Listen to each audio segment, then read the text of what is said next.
Please subscribe Digital India.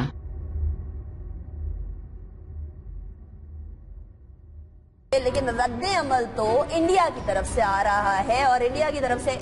Official basis पे भी रद्द अमल आ रहा है। अब जो रद्दोबदल की गई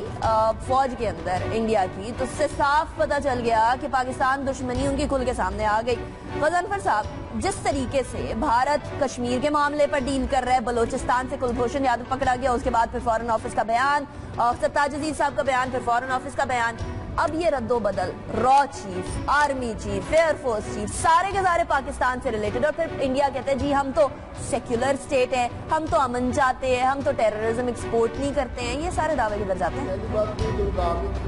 चेंज हुआ है, उन्होंने 4th नंबर पे जो ऑफिसर्स को आर्मी चीफ बनाया है और उसके ऊपर सवालात इंडिया में उठ गए हैं कि ये जो है ये पॉलिटिकली मोटिवेटेड अपॉइंटमेंट है और ये मेरिट के ऊपर अपॉइंटमेंट नहीं की गई, जो नया आर्मी चीफ लगाया गया। वहाँ पे आईबी का भी चीफ चेंज हुआ है और वो राजीव जैन है जिसको आईबी के चीफ लगाया गया है और वो है पुलिस का बेसिकली ऑफिसर है। जहाँ तक ये रॉ चूंकि हमसे इतनी लिंक्ड रही, इम्पोर्टेंट रही है कि पाकिस्तान के अंदर जितनी कोवर्ट एक्टिविटीज हैं वो रॉ की तरफ से इनिशिएट होती रही हैं, तो हमने इस खबर को परसों ही 2 दिन पहले जब इंडिया का टॉपिक था तो मैंने आपको बताया था कि ये समरी गई हुई है और जो अनिल कुमार दुश्मने है वो रॉ का नया चीफ होगा। अब वो क्यों इम्पोर्टेंट हमने उसको बताया था, वो इसलिए बताया था कि उसकी बुनियादी तौर पे जो रॉ के अंदर जो रेप्यूटेशन है और जिसके ऊपर मोदी ने उसको सिलेक्ट किया है, एक तो वो जो अजीत कुमार डेविल का बहुत क्लोज है, जो पाकिस्तान के खिलाफ सारी सरगर्मियां गया और पाकिस्तान में बगैर वीजे के आया था और नवाज शरीफ साहब के घर भी थे वो, एक तो वो है जिसकी ये रेपुटेशन है वहाँ पे कि ये बलूचिस्तान के मामलात में इसने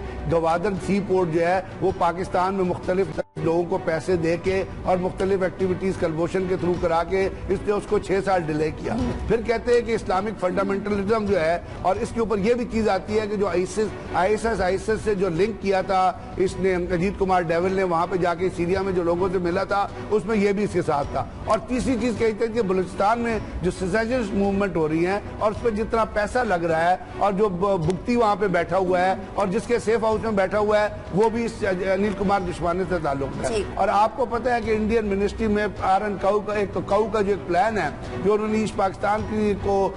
इंटरफेरेंस के बाद बनाया था बलूचिस्तान के बारे में, और वो उसने इंदिरा गांधी को प्रेजेंट किया था कि हम बलूचिस्तान में भी इस किस्म की एक्टिविटीज कर सकते हैं। तो इंदिरा गांधी ने उस वक्त कहा था कि इस वक्त इंटरनेशनल हालात जो सूटेबल नहीं है ये काम करने के लिए, आप इसको पेंड रहने दें, हम किसी और टाइम पे इम्प्लीमेंट करेंगे ये जो बलोच ग्रुपों को और डेप्रीवेशन को और बाकी चीजों को जो एक्सप्लॉइट किया। तो ये पाकिस्तान के लिए बहुत जरूरी, और ये जो है पाकिस्तान डेस्क पे भी और इंडियन मिनिस्ट्री, इंडियन जो कॉन्सुलेट है, इंडियन एम्बेसी में भी काम चुका है। तो हमारे यहाँ इस चीज पे जरा नजर रखने की जरूरत है कि इस किस्म के जो लोग जो ठीक है, अब ये चीजें सामने आ गई खावर साहब, अब इसके अंदर कोई डाउट नहीं रहा कि पाकिस्तान दुश्मनी खुल के सामने आ गई है। There is no doubt about that। अब पाकिस्तान का रिएक्शन इसके हवाले से, पाकिस्तान के प्रिकॉशनरी मेजर्स भी और ऑफेंसिव भी। अनिका, ये कब से हमें पता चला कि इंडिया की हमारी ये दुश्मनी खुल के सामने आ गई है? 1947 से आनवर्ड जब से दोनों ममालिक इंडिपेंडेंट हुए, पहले दिन से लेके आज तक तो इंडिया हमेशा हमारी दुश्मनी करता रहा है और हम भी इंडिया को एज एनिमी नंबर 1 अपना कंसीडर करते हैं। नहीं, हम भी हमेशा से इंडिया को अपना एनिमी नंबर 1 डिसीजन उनको बिल्कुल डिक्लेयर करते हैं और हमारी जो पाकिस्तान आर्मी की सारी ट्रेनिंग है, डिप्लॉयमेंट है, वो हमेशा हमारे ईस्टर्न बॉर्डर पे फोकस रही है। सवाल अब ये पैदा होता है कि हमेशा से इंडिया को जब भी मौका मिला, 71 के अंदर मौका मिला, ईस्ट पाकिस्तान में हालात क्रिएट हुए, उनको इस्तेमाल करके उन्होंने अलहदा कर दिया। अभी भी बलोचिस्तान के अंदर जो हालात उनको नजर आ रहे हैं कि जी वहां पे सेसेशनिस्ट मूवमेंट चल रही हैं तो उनको हम एक्सप्लॉइट कर सकते हैं, तो उन्होंने ऐसा बंदा लिया है जो उसको एक्सप्लॉइट कर सकता है, तो वो करेंगे। वो हमेशा से करते आ रहे हैं, हमेशा से करते रहेंगे और ये एनिमी कंट्रीज के दौरान हमेशा से रहा है अनटिल अनलेस कि आप वो यूरोप की तरह कि आपके खिलाफ तो यूरोपियन यूनियन बन जाए, आपके क्रॉस द बॉर्डर बिल्कुल फ्री एंड आपके ताल्लुकात इस लेवल के हो जाएं कि यहाँ पे आपका ट्रस्ट लेवल बहुत हाई चला जाए। उससे पहले तक तो हमें हमेशा इस पे हमारे जो गॉड्स हैं हमेशा हमें उस पे रहना चाहिए, हमेशा चेक करते रहना चाहिए कि कौन कौन आ रहा है, कौन जा रहा है, कहाँ पे किसकी क्या अपॉइंटमेंट है। प्रॉब्लम वहीं पे आ जाती है, क्या हम दाखिली तौर पर तैयार हैं इस सारे चैलेंज को फेस करने के लिए?